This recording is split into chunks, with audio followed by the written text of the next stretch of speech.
The 60s were not just swinging, they were screaming. Beneath the psychedelic colors and peace signs, a darker cinematic force was rising. These 15 horror films broke minds, shattered taboos, and continue to haunt viewers today. From silent ghosts to psychological meltdowns, this countdown reveals the films that traumatized generations and still hold terrifying power.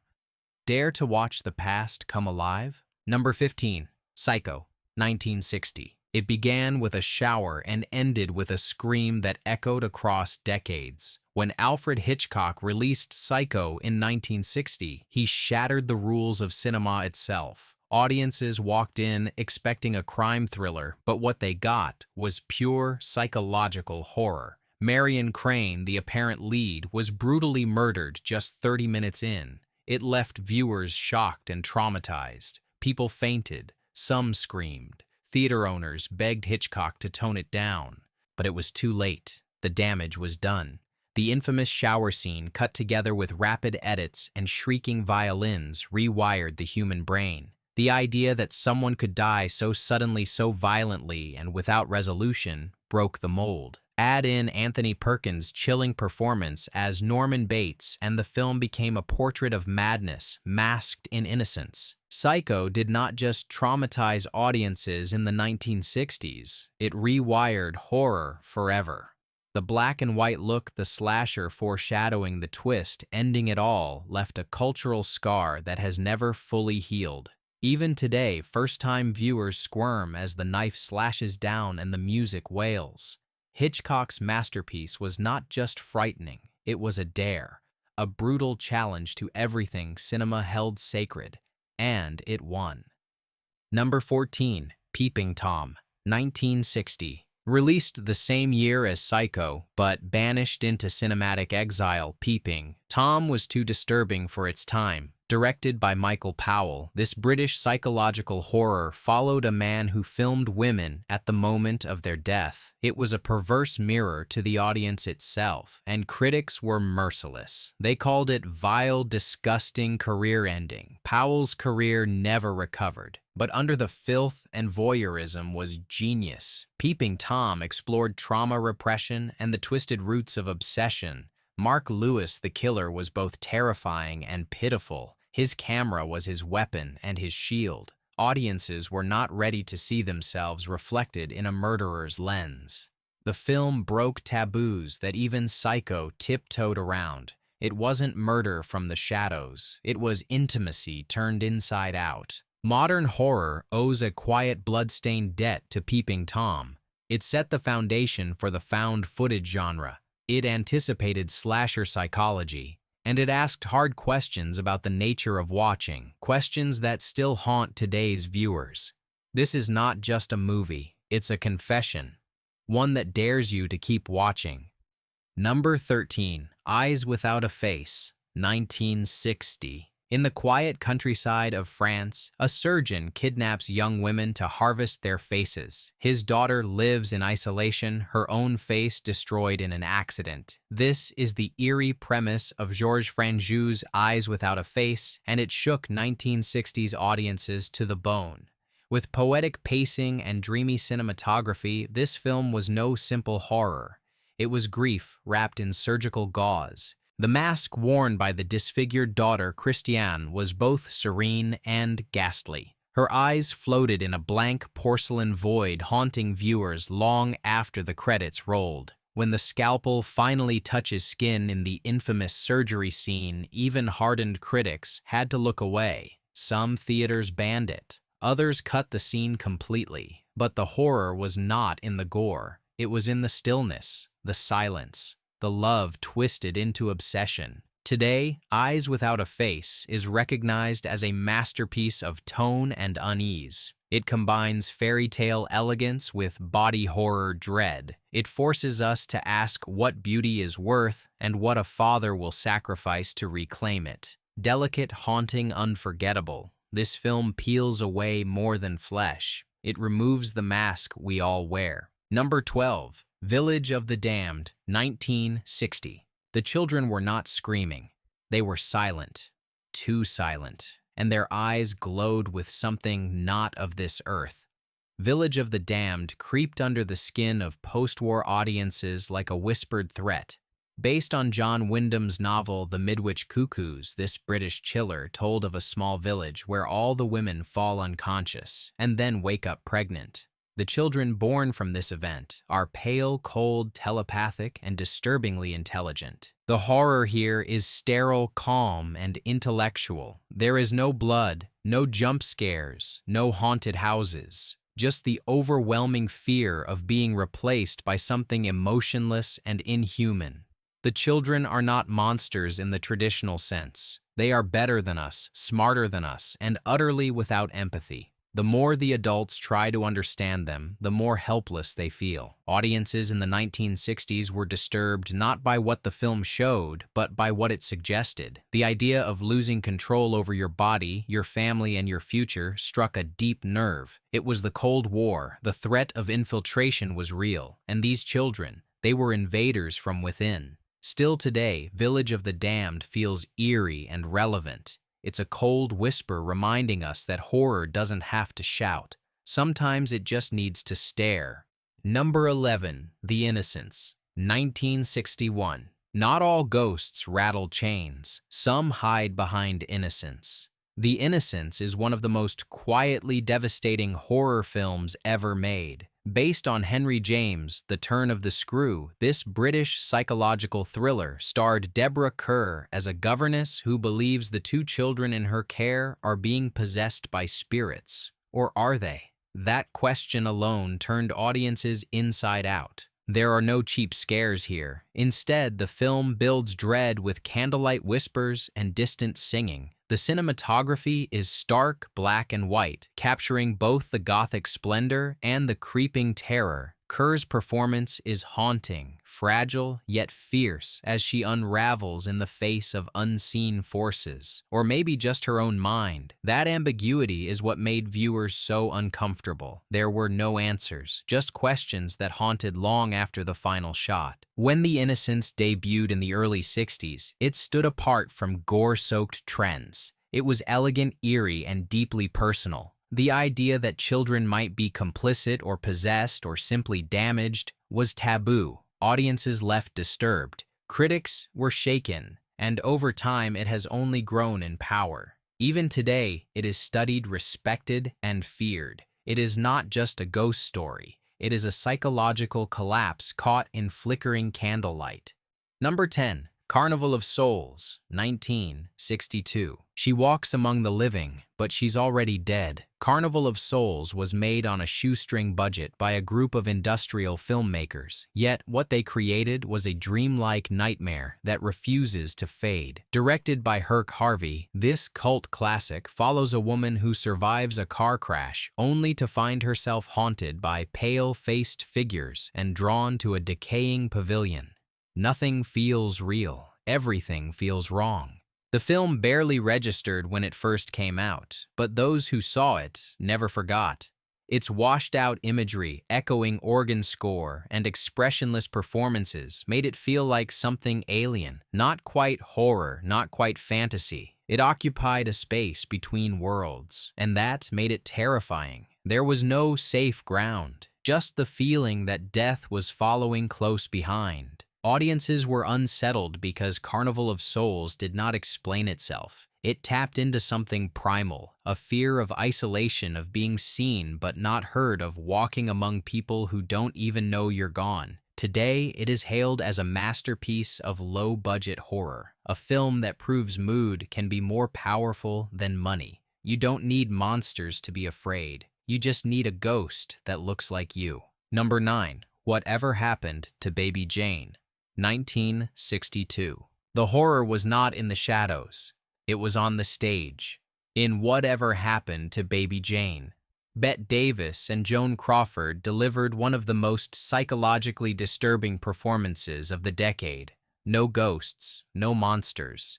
Just two sisters trapped in a decaying Hollywood mansion, each one holding the other hostage in a cage made of guilt and bitterness. Bette Davis plays Baby Jane Hudson, a former child star now rotting in obscurity, nursing resentment and delusions of grandeur. Joan Crawford is her sister Blanche, once a famous actress, now confined to a wheelchair. Their past is full of betrayal and trauma, and their present is a nightmare of psychological torture. Jane is unhinged, delivering cruelty with lipstick and song. Blanche is terrified watching her sister unravel with each passing hour. When the film premiered, audiences were not ready. The cruelty was not supernatural. It was real, raw, and personal. It turned the aging process into a horror story. It exposed fame as a rotting carcass. Viewers left theaters shaken not by what they saw, but by what they recognized. Familiarity turned grotesque.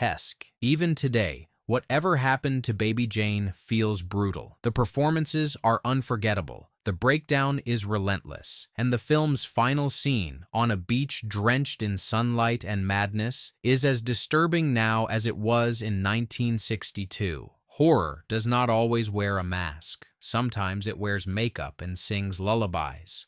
Number 8. The Haunting, 1963. Some houses whisper. Hill House screams. The Haunting remains one of the most terrifying haunted house films ever made. Based on Shirley Jackson's novel and directed by Robert Wise, it follows a small group of people investigating paranormal phenomena. But this is no typical ghost story. It is a psychological spiral into loneliness, madness, and the hunger of a house that wants to be remembered. Julie Harris plays Eleanor, a fragile woman desperate to belong. Her internal world is unstable, and Hill House exploits every crack in her soul. The cinematography is suffocating. The camera tilts, the walls groan, and the shadows pulse with menace. There are no visible ghosts, no jump scares, but audiences in 1963 were rattled. The fear was inside their heads, and that was the point. Wise used sound design, architecture, and performance to create unease.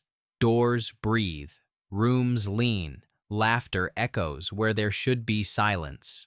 Eleanor's descent into paranoia is slow and devastating. Viewers were not just watching a haunting, they were living one. To this day, The Haunting is studied and praised. Horror legends like Stephen King cite it as one of the scariest films ever made.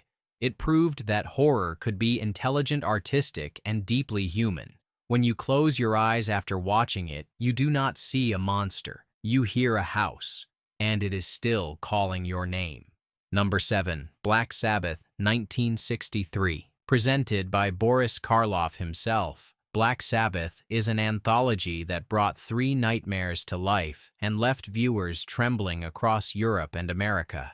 Directed by Italian maestro Mario Bava, this Technicolor triptych was one of the earliest films to blend gothic horror with modern tension, and it pulled no punches. The stories range from suspenseful to supernatural. In The Telephone, a woman receives threatening calls from someone who may already be dead. In The Wordulok, Karloff plays a vampire father returning home, his hunger aimed at his own family. But it was the drop of water that truly traumatized audiences. A nurse steals a ring from a corpse and is haunted by the grotesque ghost that follows. The image of the dead woman's wide-eyed, twisted face became the stuff of nightmares. The tension, the silence, the slow, creaking horror. It was unbearable for some. Black Sabbath terrified in ways that felt new. It fused traditional ghost lore with vivid color and creeping dread. Its visual style would influence generations of horror directors from Dario Argento to Quentin Tarantino. The stories still work because the fears remain timeless. Guilt, betrayal, revenge, and the awful truth that death does not always end things. When the lights go out and the silence sets in, Black Sabbath still lingers like a curse waiting to speak. Number 6.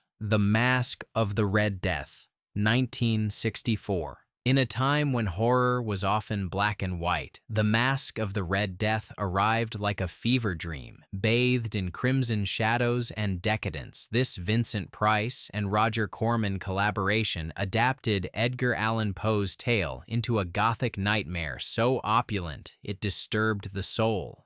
Price plays Prince Prospero, a sadistic nobleman hiding in his castle while a plague ravages the countryside. He hosts a lavish masquerade ball for the elite, thinking death will never breach his walls. But death wears a mask of its own. Audiences in 1964 were taken aback by the sheer beauty of the horror. The sets glowed with infernal color, the costumes dripped with rot and royalty, and the dialogue veered between philosophy and madness. Prospero's games with the guests were cruel and surreal. This was no morality play. It was an elegy for the wicked, and it made viewers feel like they too were locked inside that castle awaiting judgment. The film's finale remains iconic, a red figure walking silently through the dance of decadence, revealing that death does not negotiate. It does not wait. It simply arrives. Viewers left theaters haunted not just by the plague, but by the idea that evil can wear a charming smile and speak with poetic grace.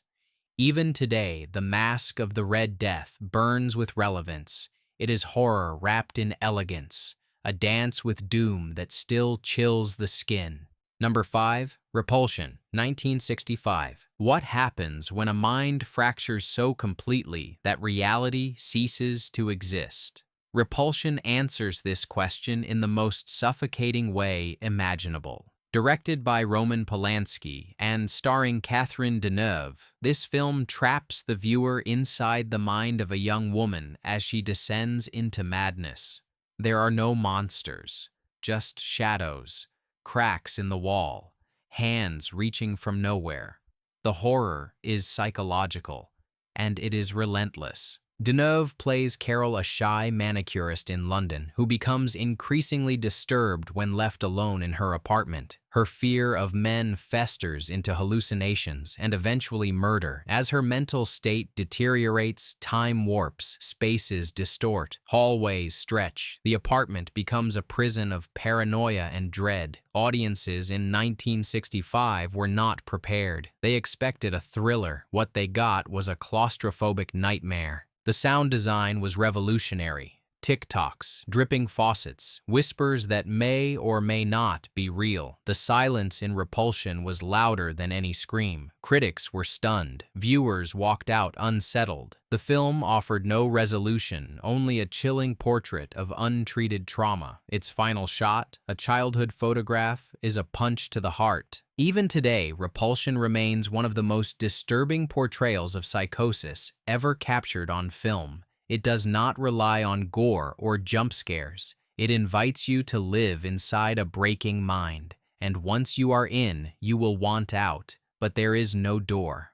Number 4. Onibaba, 1964. Set in war-torn feudal Japan, Onibaba is a horror film unlike anything else from the 1960s. It is raw, earthy, erotic, and utterly terrifying. Directed by Kaneto Shindo, the story follows two women who survive by murdering lost samurai and selling their armor. But when lust, jealousy, and a demonic mask enter their lives, the line between survival and damnation vanishes. What makes Onibaba so unsettling is its rhythm. The tall grass sways in the wind, drums pound like distant thunder, shadows flicker. The world feels ancient and cruel. The mask, a hideous face of twisted anguish, becomes the embodiment of karma. Once worn, it cannot be removed without tearing flesh. Viewers in 1964 were mesmerized and horrified. This was not Western horror. This was primal punishment.